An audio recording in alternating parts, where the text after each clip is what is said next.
only wants you to make good beer and have fun hanging out with your friends.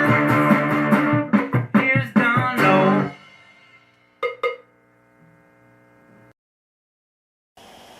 Today on the program, a MacGyver beer of sorts. We have 7.4 gallons of 13.5 bricks ready to boil.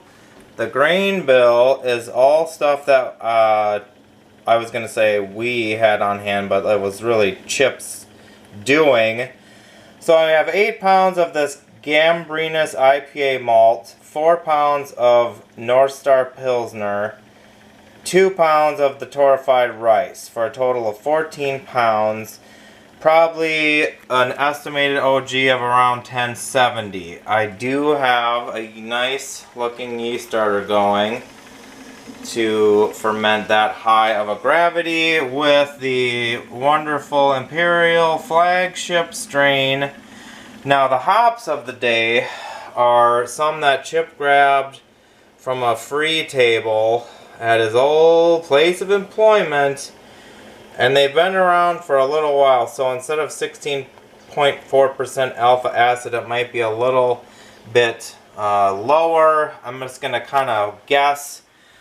Probably do an ounce bittering, 2 ounces, flame out, let it sit 15 minutes, then maybe another 2 ounces. So just kind of give it a good charge at the end for flavor and bitterness. Now what we're trying to do with the IPA malt is, if you watch the Patersbier video, you saw that we thought it was a little sweeter than like a Pils malt, and it's designed to stand up to a big hop dosage. So with the bittering addition and with the flame out additions, where you also will get some bitterness as well as flavor and aroma, I'm hoping to make it a pretty good big hoppy beer and a big gravity. So we are going to test the malt. Now it's not 100% Gambrinus or even close, because I do have a little bit of Pils and then a little bit of rice to just kind of boost the gravity and I guess lighten the color a little bit. And I do have a lot of rice on hand, so you might be seeing that in more of my beers. But yeah, I had 7.4 gallons, so I'm gonna boil some down on these 2 pots, and I also have the boil, which you can't see, out through that door in the garage. So here we go.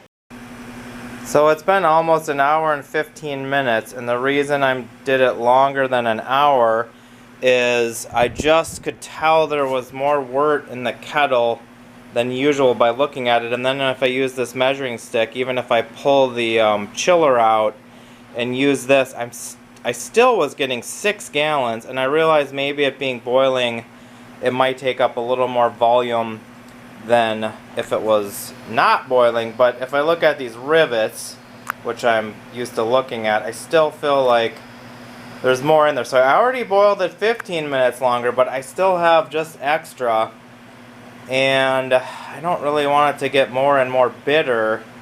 But taking the gravity, it's close to 1070. I thought it would be maybe over 1070, which it would be if there was less volume.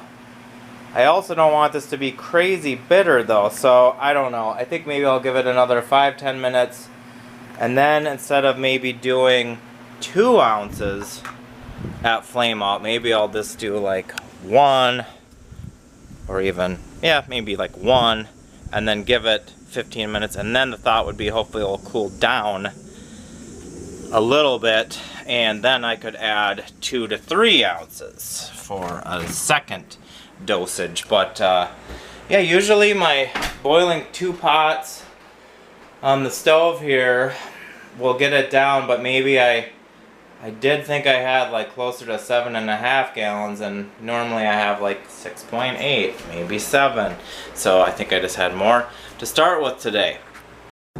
Now it has been 1 hour and 25 minutes, so not quite a 90-minute boil.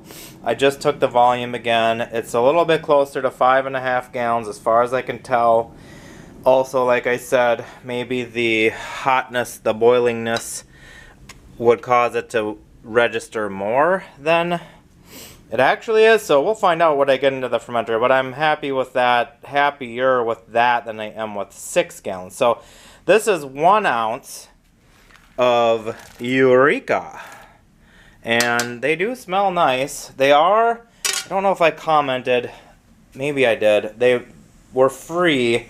Chip grabbed this 8-ounce pouch off a table at where he used to work, and so we don't really know how old they are. He thinks they might be a couple years old. So what we're gonna do is, anyway, like they smell good, but maybe they don't have like the full AAU bittering potential that they might have, which is fine because I have so many of them. So this is just 1 ounce. I'm gonna give it, ooh, nice and steamy, probably 15 minutes, and I am going to try to keep swirling it with the intention of trying to cool it down a little bit more than if I just let it sit. I don't know if it'll get down to 180, but that's the temperature that you're said to get less bitterness. So I'll get a thermometer out here and I'll swirl and I'll keep an eye on it. So it took 25 minutes, but we got down to 177. So that's good.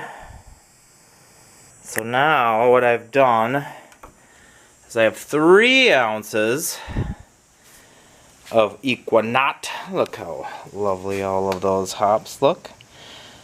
And they do smell nice. So now what we'll do is theoretically we'll be getting a little less bitterness out of this addition because it's below 180. You know, I've never really dug into the nitty-gritty on the science of all that, but we're gonna go with the common cultural brewing thinking on that, and I suppose I'll give this 15 minutes and finally get this thing chilled down. So after all my hemming and hawing about the volume, this finger is right on the 5-gallon mark, so I did finally get it down to about 5 gallons, which is what I was going for. I took a look at the gravity. I'll get a definitive reading in a minute. Well, I'll report later, but it's really close to 1070. I don't know if I got to 1070. It'll be between 1068 and 1070. I thought it might go over with those 2 pounds of rice, but maybe I didn't quite get all the gravity out of the, what did I use? Gambrinus IPA Malt or North Star Pills. At any rate, it's a pretty good result. We'll see how this comes out. I am gonna hit it with some pure O2, get it into my plastic tub, put some ice jugs in the corners. That room is, I think, 74, and I would love to keep it much below that, so hopefully with the ice jugs I'll be able to. This is less than 24 hours after pitching, and it's definitely going well. I do have trouble with this lid sealing. I feel like it used to seal fine, and now nothing's changed. Except for it doesn't seal, doesn't bubble. But I took the temperature, it was 63. Let me do a quick demo. So that was good. And I'm happy with that. This range is like 60 to 72 or something, so 63 is nice. Well, yours might keep it. Well, we'll just try to talk loud enough. It's a dono joint in the It's backyard. not. It's not CNN. Alright, so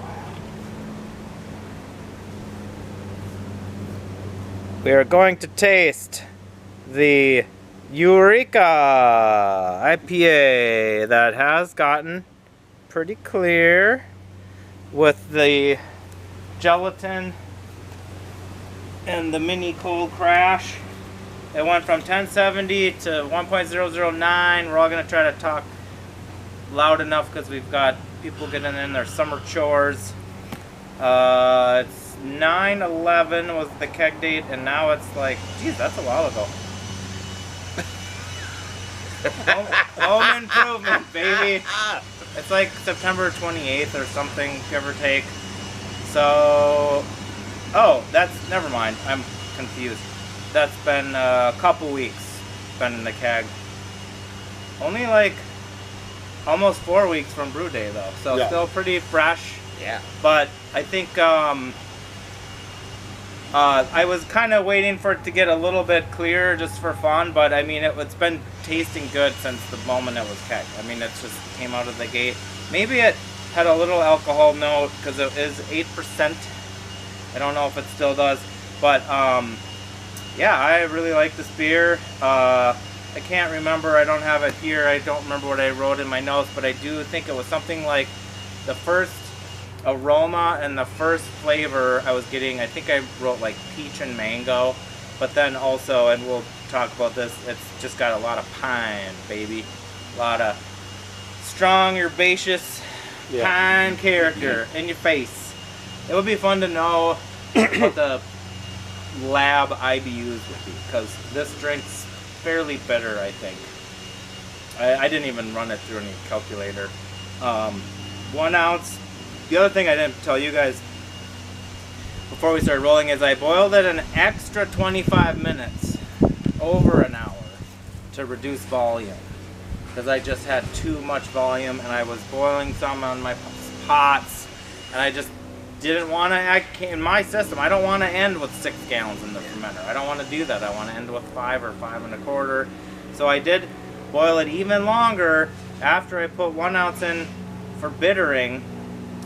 And then I did 1 ounce at flame out, and then I let it cool down to 177, and then I did 3 ounces. And I did that specifically to decrease the amount of bitterness that I would have gotten if I would have done like 2 or 3 ounces like right at flame out, and added more when it was above 180. So as bitter as it is, it could have been more bitter. But what do you guys get from the beer, from the hops? Also, the other story is the Gambrinus IPA Malt, which I was also trying to see how I would stand up to this level of hops, but I also have 4 pounds of North Star Pils and 2 pounds of rice, so it's not quite 50-50. It's 6 pounds of those other things and 8 pounds of the Gambrinus IPA. I definitely say versus the Patersbier, like this is a beer that malt shines and supports, which is its whole point of existing. The fact that you blended, I know that you were like, not the greatest litmus test because it's not 100%, but from what I've learned from pro brewers over the last month or so, like they're blending it anyway, just like a lot of IPAs are, whether it's Pils and Pale, Two Row and Maris Otter, Gambrinus IPA and North Star Pils. Like, I feel like a lot of people are doing that more for just some kind of complexity. Just like you don't want a one-note hop, you don't really want a one-note malt foundation either. But you could do a big hoppy lager with only Pils, for example, but you wouldn't do it, you're saying, with this IPA malt, or like make a really big hoppy lager with Maris Otter, or something that's, or Munich, you know, something that you know is going to have more sweetness. I think this works really well, especially after just coming back from Yakima, where it's just like all things hop, from like fresh hop to just people trying to show off their hops. Man, this is a legit tasting beer, and to your point, and you almost said it in your video earlier, but it's the first like hoppy thing you've had on kind of since the beginning of the summer. Like, so it kind of gets you back into hops, maybe bitterness. I'd have to look. Yeah, because there's that mosaic. With the test that you guys did, right? Yeah, that's true. That's probably the last. That was like in April, May. Maybe. To me, this has a lot more hop character than that, and kind of like, it reminds me of Dual Citizens Dreaming. I think they used to call it Dreaming with Our Heads Cut Off, which is like a Pacific Northwest pale ale, because that's what, you know, living in Seattle when I was like first starting to drink beer, like that's the kind of hop that I was like, I craved.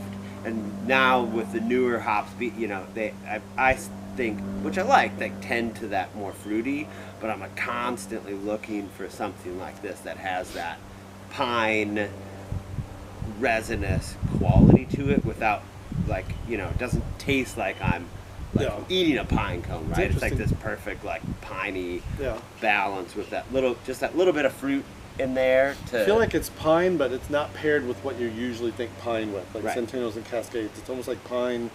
They call that black currants, dark fruits. I did an Imperial Stout with this. It's the only other reference point beer I have of it. Got a little pine, but more of those like black curranty, plummy kind of things. But that's in a dark So beer. let me go through some of this verbiage. It's the child of Apollo, which I've heard of but not familiar with, and Merkur, which I've never heard of. Dual-purpose hop that can be used in all hop additions throughout the brewing process. Bold aromas, the herbal notes, mint, pine, other dark fruits. Other flavors include citrus and peach. Aromas of stone fruit, blackcurrant, and mandarin. What else do we have?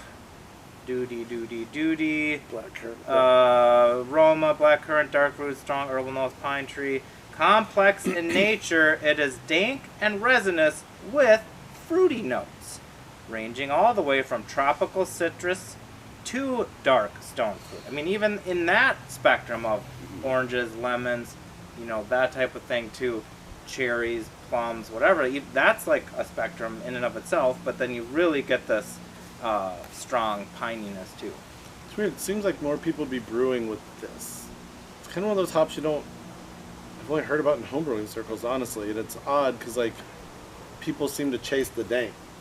So if something is that resiny and pine and kind of dank, you'd think people would be using this, to your point, to create the pine level, and then like, all right, what other kind of fruit or cream, even like these newer flavors Or we're getting if they- from hops that are like vanilla. Or if people like having on the can, oh, this is made with Citra, Mosaic, and El Dorado. And, Things that you they know. But they like to have more than one hop. You know, this hop, if you added more and more hops into this beer, not that you couldn't do that, but it's not really necessary. I mean, you could make it a little bit juicier, I guess, with some kind of juicier hop. But it's, you know, it's nice as is. I like it a lot. It kind of reminds me it's like delicious. it has saga-like notes, but like saga's not pine for the most part. It's more of a fruity, kind of orangey, citrusy, and then a really bitter, dry finish. This is, to me, it's got kind of like that alcohol sweetness is making it have like a little bit more impression of sweetness. That Gambrinus malt, I think, is bringing like this interesting honey sweet malt. North Star Pills we've used this summer. It's kind of a little more like grassy, grainy. The rice, I know we've talked whether rice has flavor. I'm starting to think it must have a little, but it also just has that body, that lack of body that just helps it be like, wow, that is I'm treating the drinkable. rice for now as just sort of like a gravity booster that's not white sugar, so hopefully it's a little more interesting than that. Jonas is going to watch his show here. Yeah, we're almost No ready one to wrap minds it up. So yeah, this is I mean, we got some of these ingredients from BSG, correct? I mean, that's correct. Yeah, Torrefied. So- Actually, all three of these. Yep. So shout out to BSG. Nice. Thank you, fellas and ladies and lads and lasses. And we got the hops from Chip. Yeah. From Chip's Freezer. The old free table at Northern Brewer. And God I don't bless remember where I got the. If you had the flagship that it. Of course. I think the Imperial. flags. Well, yeah, we got them because you have Independence for the beer you've yet to brew. I've got something else for the beer I've yet to brew.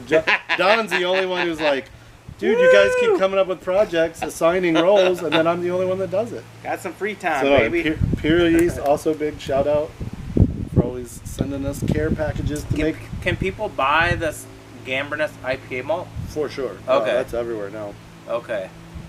Sweet. Alright, well, the next video I'm excited about will not be for another few weeks, but I made a Heretic Shallow Grave Robust Porter kit from More Beer. It is on tap. It's kind of aging and coming to its own, and we will be pimping More Beer, and we're going to try that beer, and that'll be coming up next. I believe that is the next thing in line. So What's cool is the weather will be more appropriate, like literally after 3 days Yeah. from now. So if it's like 85 we don't do that a day. tasting note for say 2 weeks roughish, like We will have maybe a fire pit tasting some note. fall leaves. Ooh. Could do fire pit. We could even do your poker. Yeah. Never used it. Poke the robust poke. Yeah, A porker. Poker Never porter. Hey, what else happens in the fall All right. time? His birthday. What happens in the fall time? I don't know. I don't know either. All right, thanks for watching. Catch you later.